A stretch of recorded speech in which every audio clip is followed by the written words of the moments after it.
The Council of the Isles of Scilly is working towards being net zero carbon by 2030.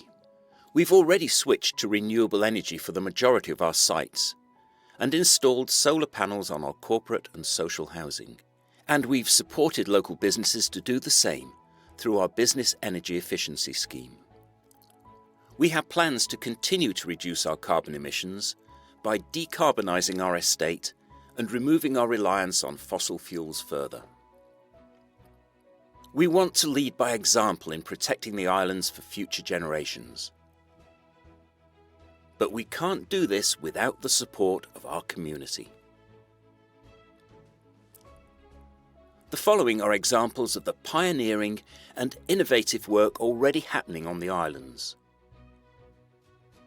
Work which we hope will inspire us all to do more. It's actually really simple. We literally only have one planet.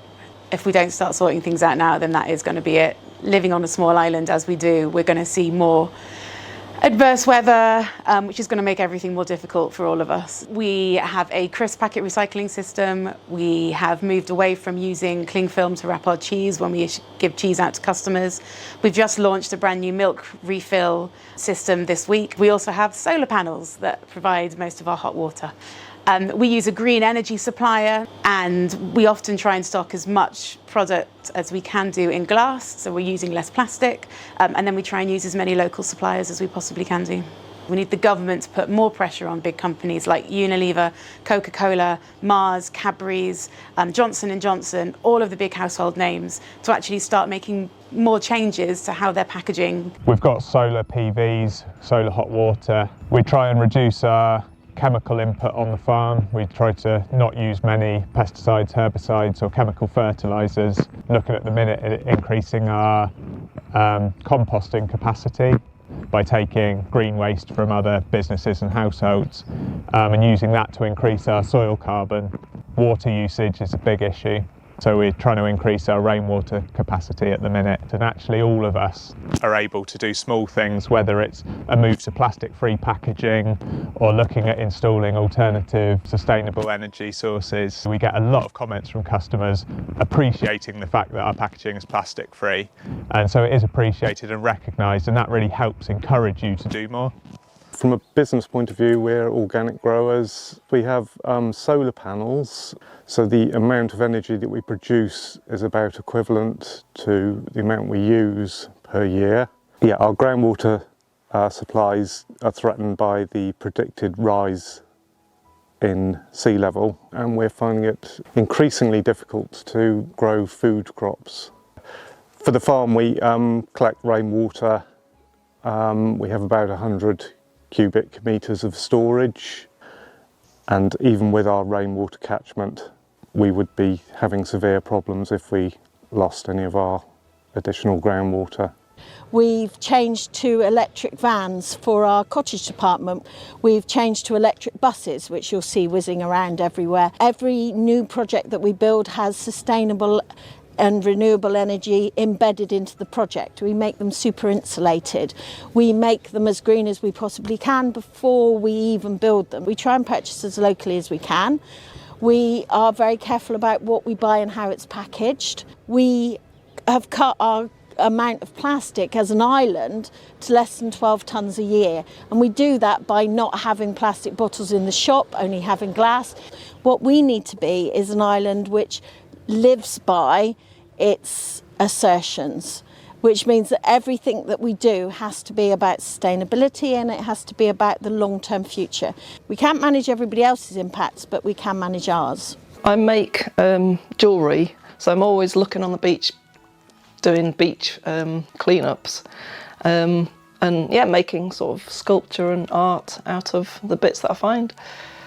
There's a lot of plastic that gets washed up from, you know, who knows where. I reuse everything, so things like plastic bags, paper bags, bubble wrap. I'm always using things like cardboard boxes for wrapping up and stuff, so I'm always kind of reusing everything. Because we are destroying the planet with all our rubbish and, you know, throwing things away that, you know, we shouldn't be.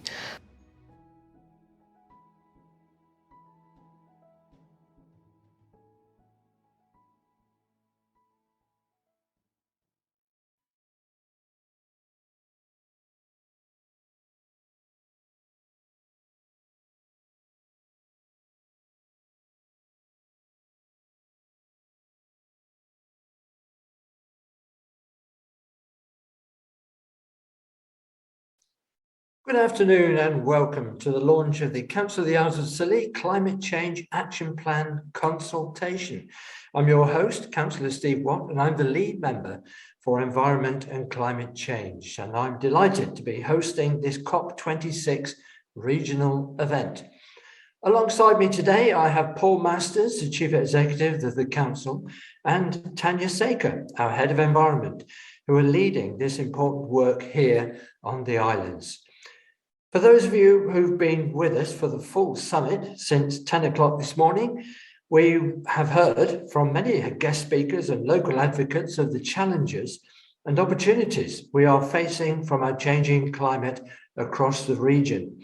However, for the next 30 minutes, we want to share with you our very local challenges here on Scilly, the impacts of climate change here for the islands, for our community, and our concerns for the future.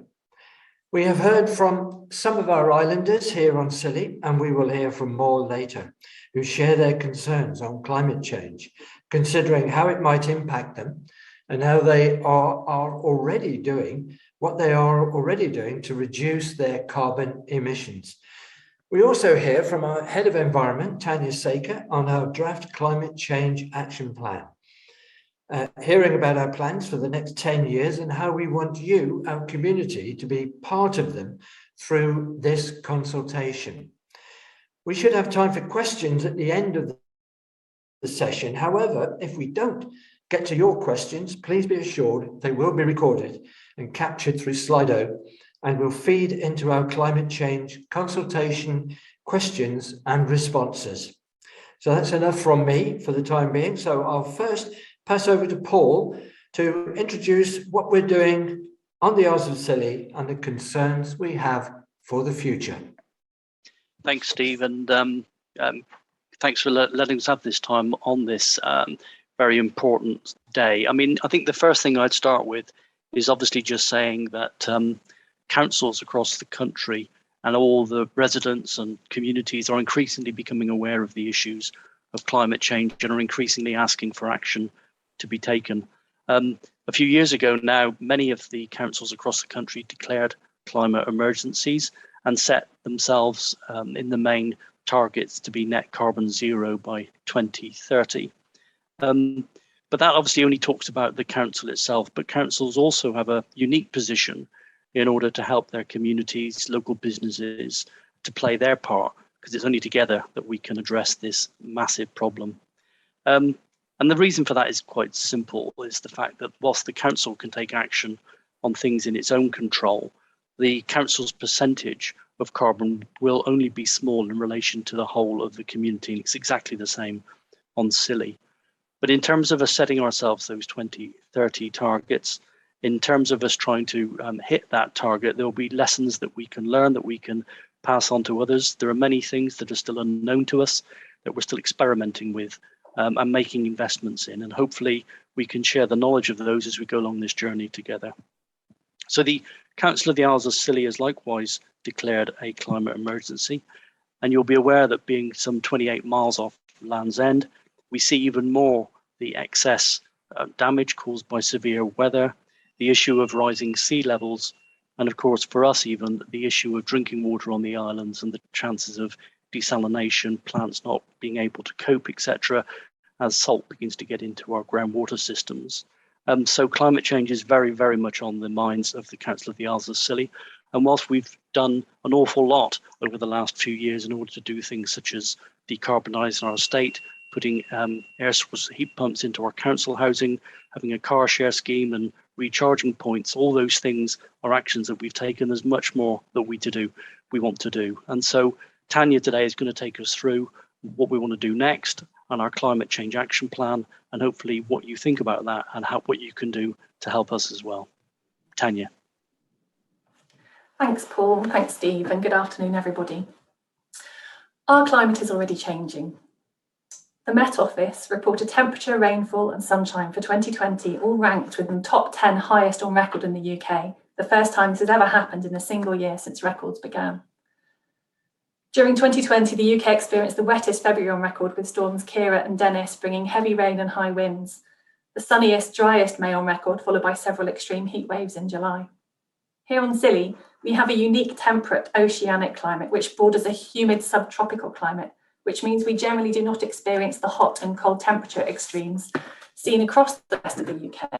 However, we have experienced greater intensity storms and changes in our rainfall patterns throughout this year. These changes bring with them the big challenge the Isles of Scilly will face in the future, that of sea level rise and coastal flooding. Initially, coastal flooding could contaminate our freshwater supplies, as Paul said, with saline water, affecting not only our vital drinking water supplies, but also our freshwater habitats. High intensity storms combined with high spring tides risk damaging our critical infrastructure, such as our property, highways, telecommunications, and our lifeline transport links and supply chains we all crucially rely on. Our changing climate will also bring about physical changes to our natural environment, both marine and terrestrial. High intensity storms can damage our delicate ecosystems, negatively impacting on our internationally recognised habitats and species, which along with the island's stunning landscape supports our local tourism economy. Changes in our rainfall patterns and seasonal changes in our weather will be felt by farmers and land managers trying to maintain their crops and feeding their livestock. These changes are already happening, with local farmers reporting recent challenges over the last 18 months. Changes in our rainfall patterns will reduce our fresh groundwater supplies, leading to water shortages and the need to rely more and more on desalination of salt water from our water supply. Predicted shifts in temperature may also see an increase in pests and diseases, and associated increased invasive flora and fauna negatively impacting on our landscapes and seascapes. There is no doubt climate change is going to affect us all. It's how we work together to address it moving forward. The Climate Change Action Plan is the first draft of what we hope. Next slide, please. The Climate Change Action Plan is the first draft of what we hope will be a comprehensive, back one please, programme of work to encourage you, our community, partners and stakeholders to help us develop. This plan builds on the Council's plan published in 2011 and recognises the steps the Council, along with our community and local partners, have already taken over the last 10 years. Since our last climate change strategy was published, a lot has happened, most notably the declaration of a climate emergency and our corporate commitment to achieve net zero carbon by 2030.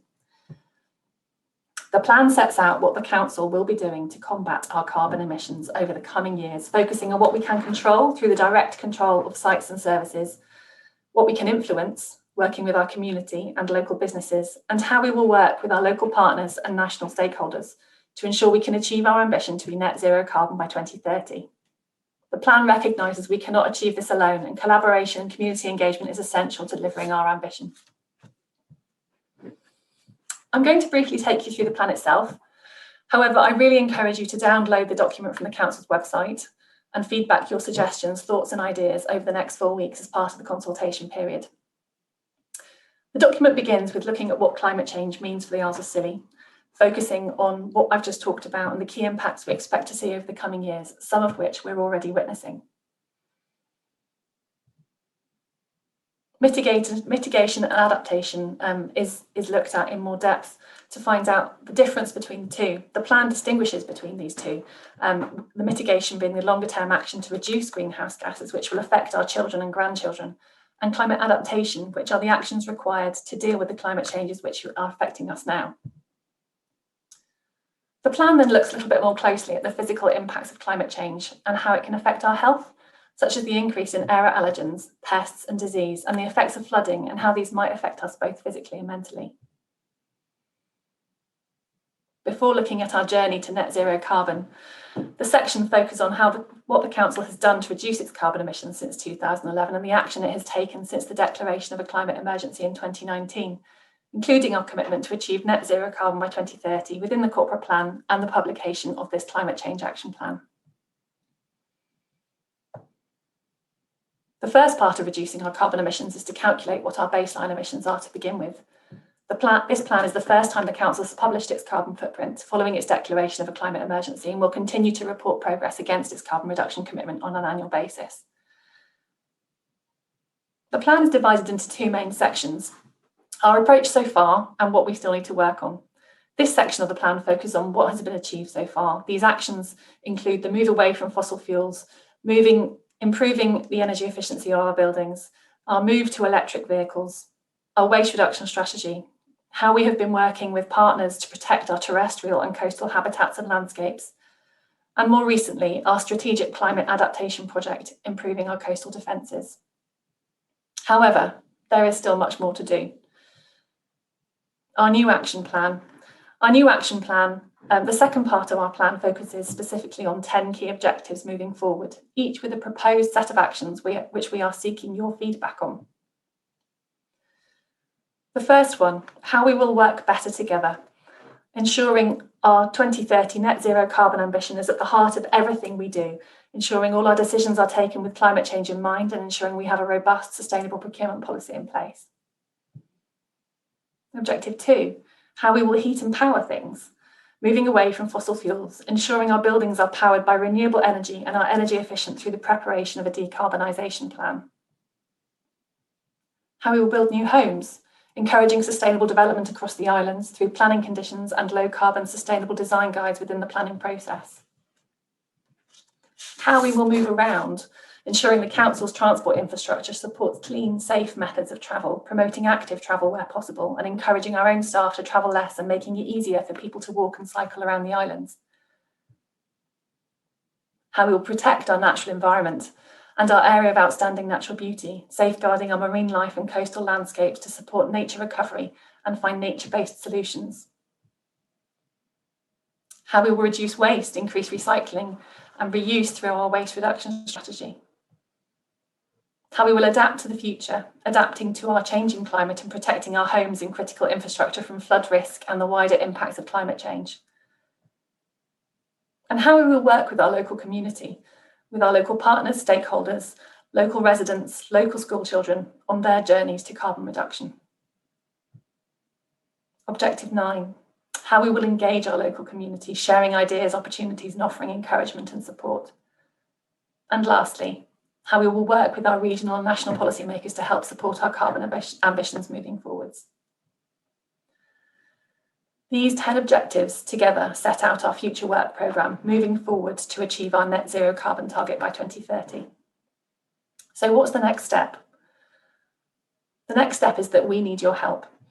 So the next stage in developing this plan is to seek the views of our community, our residents, our children, our partners and our visitors on the proposed objectives and actions. There are several ways to do this. The Climate Change Action Plan was published on the Council's website at midday today and can be viewed electronically. Alternatively, copies are available to view in the library on St Mary's, in the post office on St Mary's.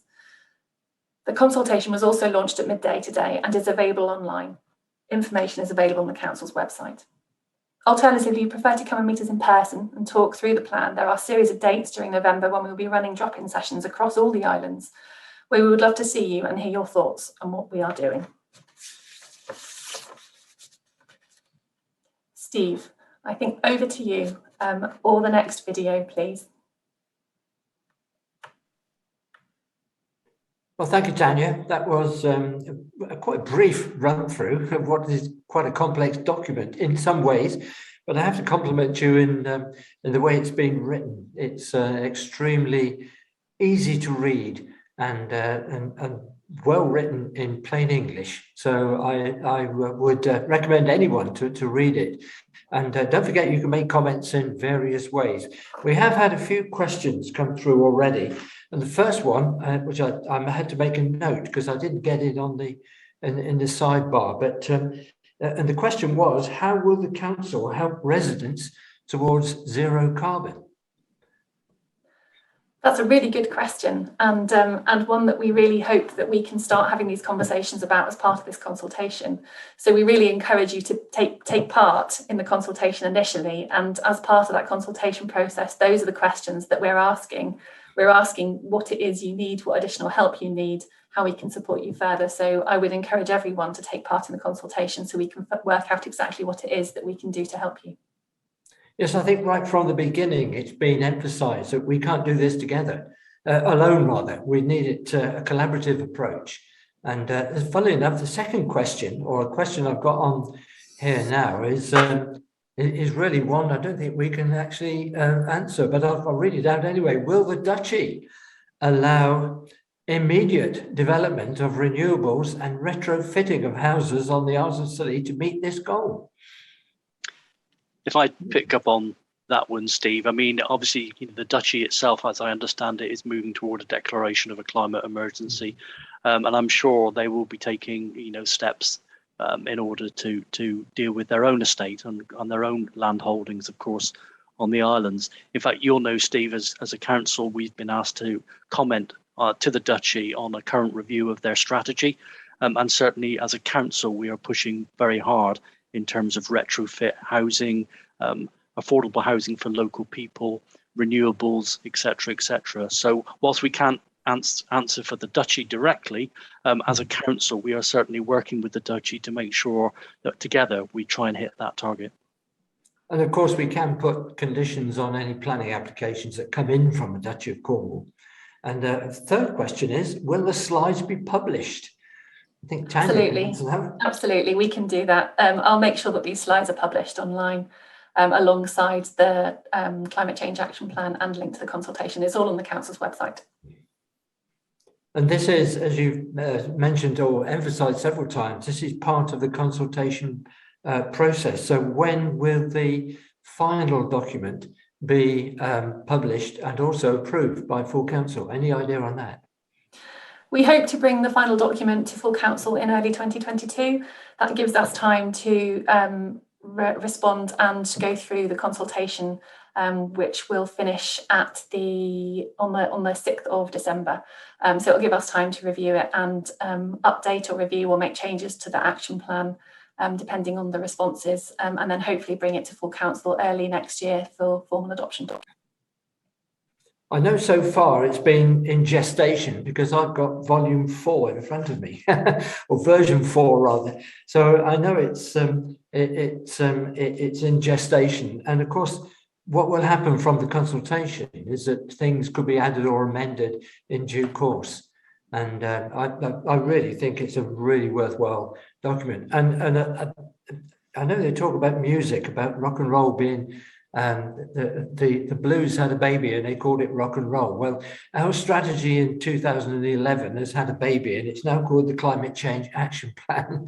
So I know it's a bit of a tortuous analogy there, but I think you can collect you can bear in mind what I have. And I've got a question just come in. The council is planning to collect food waste, which is brilliant, but what will happen to this? So we're looking at the different options at the moment. We're working with RAP, the government's advisor on waste and recycling and resource futures. And we're looking at different options available to us about how we can best collect it and best use it or reuse it or dispose of it, whatever we're going to do with it as part of that. So looking at the carbon emissions associated with it, with each option. So we're due to receive the report at the end of this year. I think one question that came up in the previous session on transport was rather interesting about rural access to electric vehicle charging points. And I did point out that we're very lucky in Scilly, and we've got, I think 33 in your action plan, electric charging points, which is pretty good. I got another question just come in. Is there a possibility of an electric bus for collecting school children or a more environmentally conscious form of transport? That's another really good question. And these are the questions that we want to come in as part of this consultation. We want to know what the community want and looking at the options available to us. So this is another reason to get involved in the consultation and give us your ideas and suggestions and your feedback. And certainly, Steve. Sorry, Steve. It's Paul here, but certainly. The idea of an electric bus is one that certainly we are interested in exploring. We haven't got any firm plans for that yet, but as Tanya will tell you, we've already started to move to a municipal electric fleet. Some are more readily available at the moment, so fire engines aren't quite there yet, for example, but they're on their way. And certainly we'll continue to invest in those as the technology comes online. So yes, we are thinking about more possible electric bus type scenarios, but of course we already do have the car share scheme, in formulation with with all of that, the Go EV project, etc. So I think the Scilly's is trying to find its way into this world of car sharing, electrification, and hopefully more public transport. Yes, I've seen in the press recently about the possibility of Britain Islander introducing a hydrogen-powered plane as well for Scilly. So that would be another great step forward. Question 7 here. Can you come into class to talk to us soon? It's from the Five Islands Academy. I would love to come into the Five Islands Academy and talk to you soon. I will absolutely do that, and I'll be in touch with your teacher. Yes, I'd be quite interested in joining that, because as an ex-teacher, I probably don't have to do the police investigation into my background. I don't know, you may do, but I haven't got any more questions at the moment, although you did say earlier that if people want to email in or to see it face-to-face, where all the questions will be taken into account and will be inserted, if appropriate, that is, into the final document. Lovely, thank you, Steve. There was one more video to share with everybody before we come to the end of the session as well. So it'd be really good to see what other people across Scilly are already doing. I know you've seen some footage already, but there are so many good examples of what's happening across Scilly already. It's really good to be able to see these examples and learn from our friends and neighbours and colleagues already on the islands.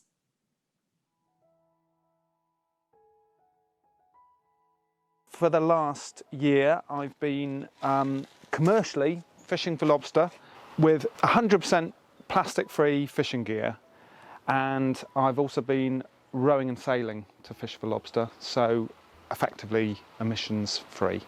This one's made of recycled pallets as well, so bicycle rims here, aluminium, hopefully lower impact.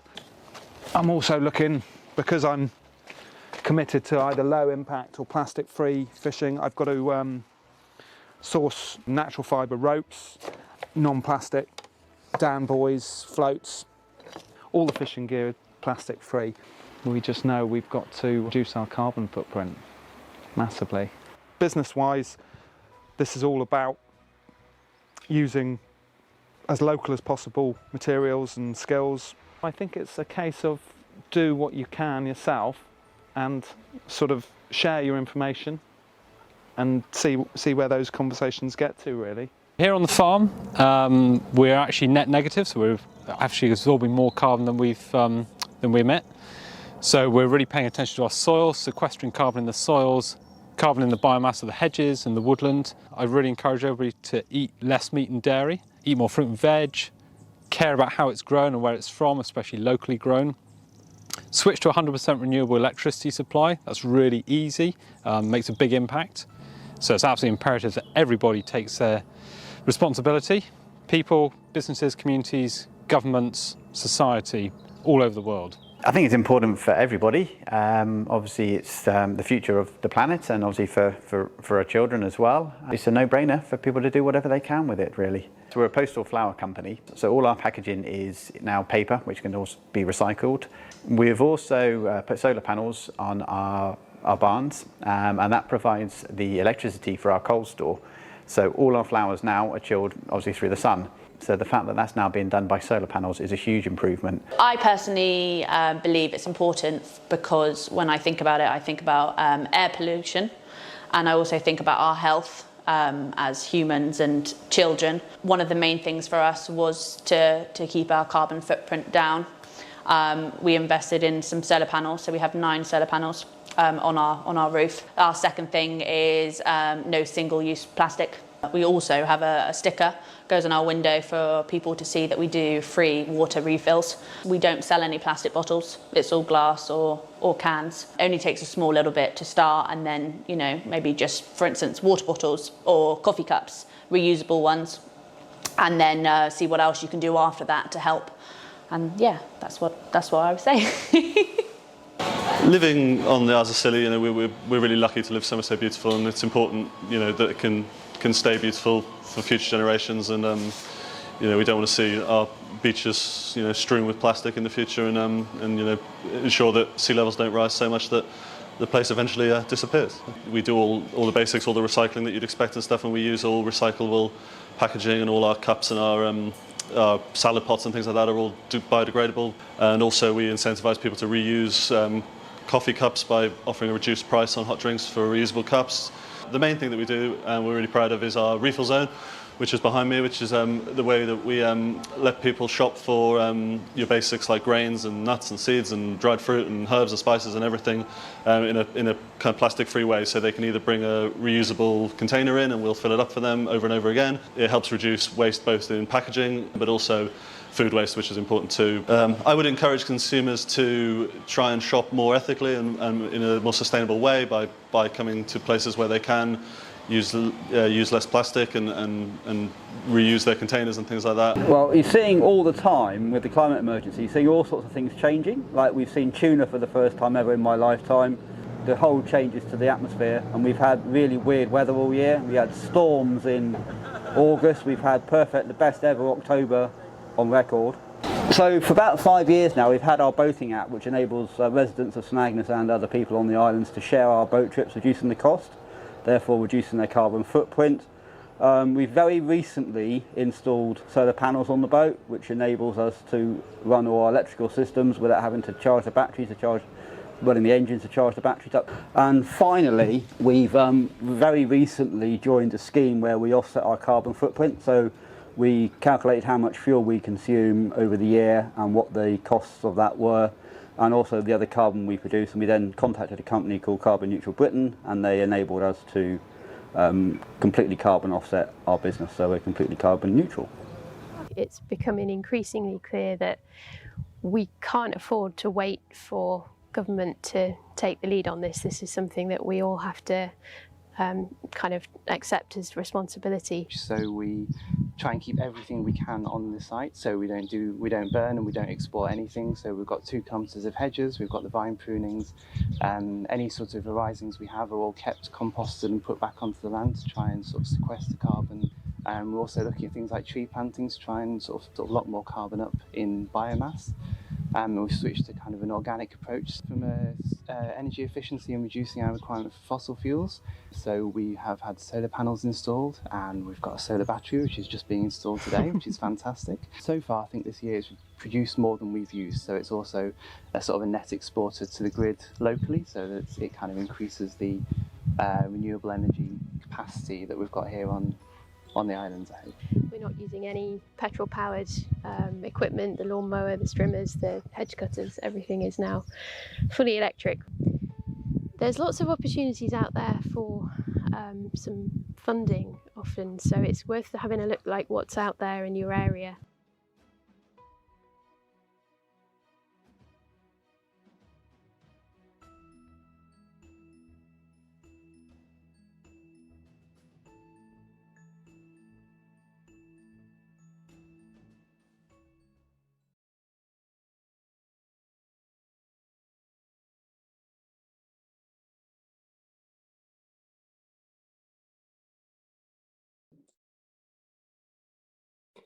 Well, we've all heard from several sessions today about the impact of climate change and what we can do. We've heard about agriculture, about resources, energy, transport, adaptation, and of course, from the Isles of Scilly, from our action plan coming up. But all the speakers today have shared a common desire and a target to reduce our emissions and to achieve our climate, our carbon impact. But a collective effort is needed. And as Monty Hall said right at the beginning of the day, or this morning, about 10 o'clock this morning it was, we can all do something, even if it's a tiny thing.